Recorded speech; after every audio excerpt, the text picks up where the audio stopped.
j'ai rencontré le Dharma dans l'est de la France où je vivais à l'époque, dans un bar.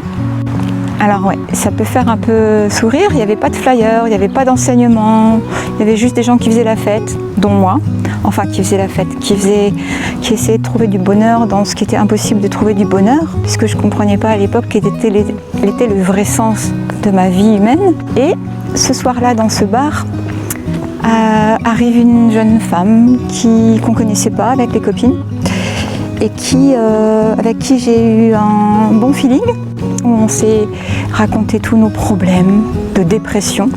En sympathisant dans la soirée, elle me dit « Bon, je souffre encore, mais depuis quelque temps, grâce à des enseignements bouddhistes, je vais un peu mieux. » Elle m'a dit « Ben voilà, si tu veux, demain j'y vais, puisque c'était dimanche, et je peux t'y emmener. » Donc j'étais tellement intéressée de pouvoir découvrir ce qui était pour elle quelque chose de positif. Et puis j'avais déjà un petit peu lu 2-3 livres sur le bouddhisme.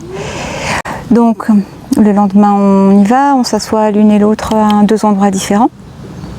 Et puis j'étais super emballée évidemment. Et à la fin je voulais la remercier, je la cherche pour la remercier et puis elle avait complètement disparu. Et bien 15 ans après, je ne l'ai toujours pas revue. Donc pour moi clairement, j'ai senti que c'était quelqu'un qui m'avait guidée sur la bonne voie. Et 2 ans après cette rencontre spéciale dans ce bar, je me suis souvenue qu'il y avait un centre de méditation à Metz. J'y suis retournée parce que là j'ai eu vraiment une grosse prise de conscience. J'ai compris que je souffrais d'attachement en fait. J'avais enfin mis le mot attachement sur ma souffrance. Puisqu'avant je pensais que c'était juste la dépression ou bien que j'avais pas les bonnes conditions extérieures, pas la bonne santé, pas le bon mec, etc. Et je me suis souvenue donc du centre, je suis retournée dans ce centre et là ça a été juste magique.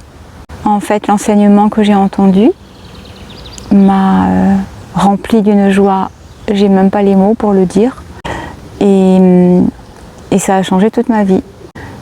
Chaque jour en fait j'essaie de donner tout son sens puisque oui, c'est pas acquis du tout, pas du tout. Chaque jour c'est un nouveau départ. C'est comme si je rencontre le Dharma pour la première fois à chaque prise de conscience. Être ici c'est une bonne fortune immense. D'ailleurs je m'appelle Kelsang, mon nom de famille c'est Kelsang, mon prénom c'est Drenpa et Kelsang ça veut dire bonne fortune, immense bonne fortune. Donc je porte bien mon nom parce que j'ai une immense bonne fortune et je souhaite ça à tous les êtres vivants.